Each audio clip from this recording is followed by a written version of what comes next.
একটি ছোট্ট প্রশ্ন দিয়ে শুরু করা যাক। আপনি কি সত্যিই ধনী হতে চান, নাকি ছোটবেলা থেকেই আপনাকে শুধু ভালোভাবে বাঁচতে শেখানো হয়েছে?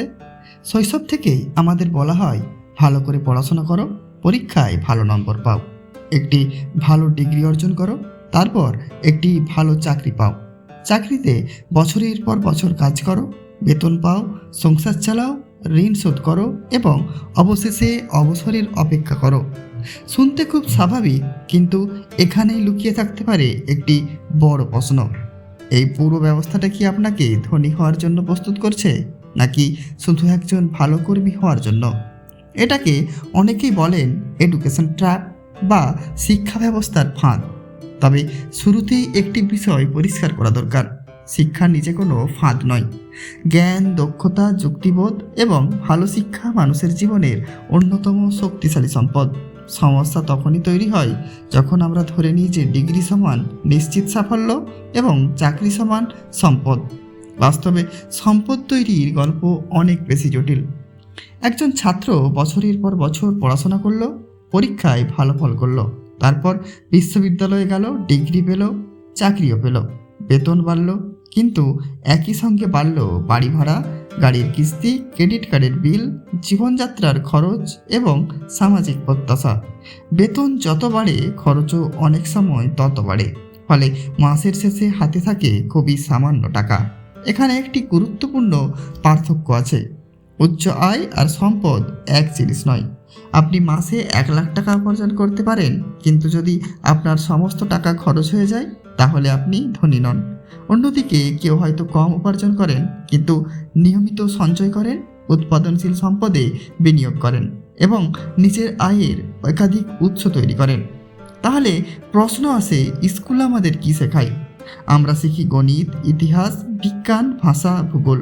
এগুলো অবশ্যই গুরুত্বপূর্ণ, কিন্তু অধিকাংশ মানুষ স্কুলে বসে খুব কমই শেখে কিভাবে বাজেট তৈরি করতে হয়, সুদের হিসাব কিভাবে কাজ করে, মুদ্রাস্ফীতি কিভাবে সঞ্চয়ের মূল্য কমায়, ব্যবসা কিভাবে তৈরি হয়, বিনিয়োগের ঝুঁকি কী, সম্পদ ও দায়ের পার্থক্য কী, অথবা কিভাবে নিজের দক্ষতাকে আয়ে পরিণত করা যায়।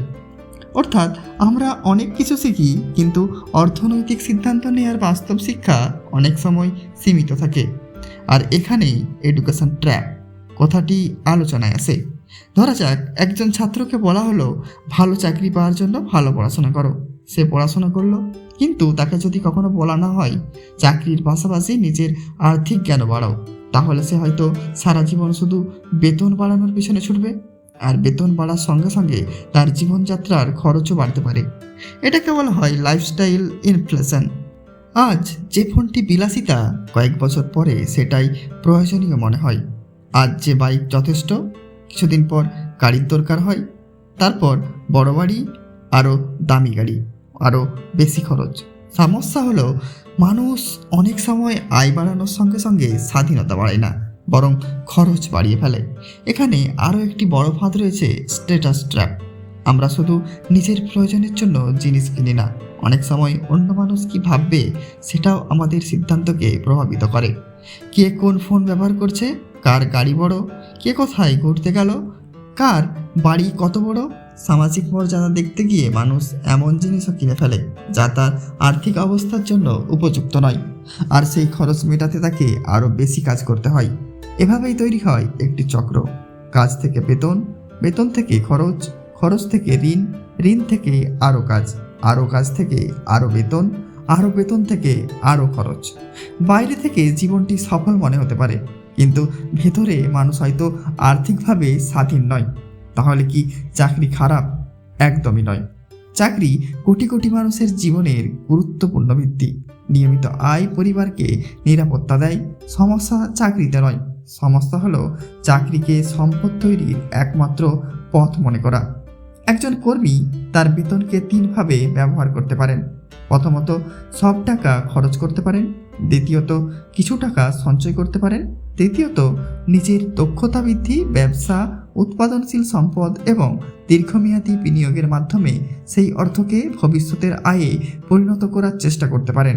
তৃতীয় পথটি সম্পদ তৈরির ধারণার সঙ্গে বেশি সম্পর্কিত, কিন্তু এখানে সতর্কতা দরকার।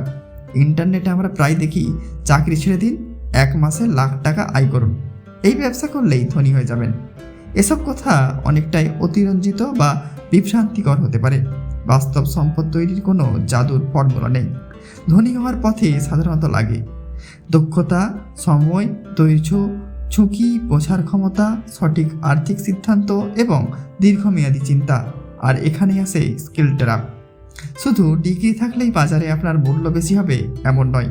আজকের পৃথিবীতে এমন অনেক দক্ষতা আছে যেগুলোর চাহিদা দ্রুত বদলাচ্ছে। প্রযুক্তি, কৃত্রিম বুদ্ধিমত্তা, ডিজিটাল মার্কেটিং, প্রোগ্রামিং, ডিজাইন, বিক্রয়, যোগাযোগ, গবেষণা, প্রতিটি ক্ষেত্রেই বাস্তবতা দক্ষতা গুরুত্বপূর্ণ। তাই শিক্ষা শেষ হয় বিশ্ববিদ্যালয়ের গেটের বাইরে নয়, বরং অনেক ক্ষেত্রে সেখান থেকেই বাস্তব শিক্ষা শুরু হয়। আরেকটি বড় বিষয় হলো ফিনান্সিয়াল লিটারেসি। ধরা যাক আপনি 100 টাকা উপার্জন করলেন। আপনি যদি 100 টাকায় খরচ করেন, তাহলে আপনার ভবিষ্যৎ আপনার বর্তমান আয়ের উপর নির্ভর করবে। কিন্তু যদি আপনি আয়ের একটি অংশ সঞ্চয় করেন এবং ঝুঁকি বুঝে দীর্ঘমেয়াদী বিনিয়োগ করেন, তাহলে সময়ের সঙ্গে আপনার অর্থ আপনার জন্য কাজ করার সুযোগ করবে। এখানে কম্পাউন্ড গ্রোথ বা চক্রবৃদ্ধির ধারণা গুরুত্বপূর্ণ। অল্প অর্থেও দীর্ঘ সময় ধরে সুশৃঙ্খলভাবে বিনিয়োগ করা হলে বড় হতে পারে। তবে কোনো বিনিয়োগই ঝুঁকিমুক্ত নয়। তাই দ্রুত ধনী হওয়া নয়, বরং দীর্ঘমেয়াদী আর্থিক পরিকল্পনা বেশি গুরুত্বপূর্ণ। কিন্তু কেন বলা হয় 99.9% মানুষ কখনো ধনী হতে পারবে না? এখানে একটি বিষয় মনে রাখা জরুরি। 99.9% একটি আকর্ষণীয় শিরোনাম, বৈজ্ঞানিকভাবে প্রতিষ্ঠিত কোনো নির্দিষ্ট পরিসংখ্যান নয়। বাস্তবতা হলো সবাই এক সংজ্ঞায় ধনী নয়, এবং সম্পদ মানুষের মধ্যে সমানভাবে বিতরণ হয় না। তাই নির্দিষ্ট শতাংশ দিয়ে সবাইকে বিচার করা ঠিক নয়। তবু এই শিরোনামের পেছনে একটি গুরুত্বপূর্ণ শিক্ষা আছে। অধিকাংশ মানুষ সম্পদ তৈরির বদলে শুধু আয় করার দিকেই মনোযোগ দেয়। তারা ভাবে, আমি কিভাবে বেশি বেতন পাবো। কিন্তু সম্পদ তৈরির প্রশ্ন হতে পারে, আমি কিভাবে এমন দক্ষতা তৈরি করব যার মূল্য বাড়বে? আমি কিভাবে খরচ নিয়ন্ত্রণ করব? আমি কিভাবে ঋণকে বুঝব? আমি কিভাবে সঞ্চয় ও বিনিয়োগের অভ্যাস তৈরি করব? আমি কিভাবে নিজের আয়ের একাধিক বৈধ উৎস তৈরি করতে পারি? এখানে চিন্তার পরিবর্তন। এডুকেশন ট্র্যাপ থেকে বের হওয়ার অর্থ শিক্ষা ছেড়ে দেওয়া নয়, বরং শিক্ষার সংজ্ঞা বড় করা। স্কুলের শিক্ষা দরকার, বিশ্ববিদ্যালয়ের শিক্ষা দরকার, কিন্তু তার সঙ্গে দরকার অর্থনৈতিক শিক্ষা, যোগাযোগ দক্ষতা, প্রযুক্তি দক্ষতা, সমস্যা সমাধানের ক্ষমতা, উদ্যোক্তা মানসিকতা এবং বাস্তব জীবনের অভিজ্ঞতা। কারণ পৃথিবী শুধু পরীক্ষার নম্বর দেখে টাকা দেয় না। পৃথিবী অনেক সময় মূল্য দেয় আপনি কি সমস্যা সমাধান করতে পারেন।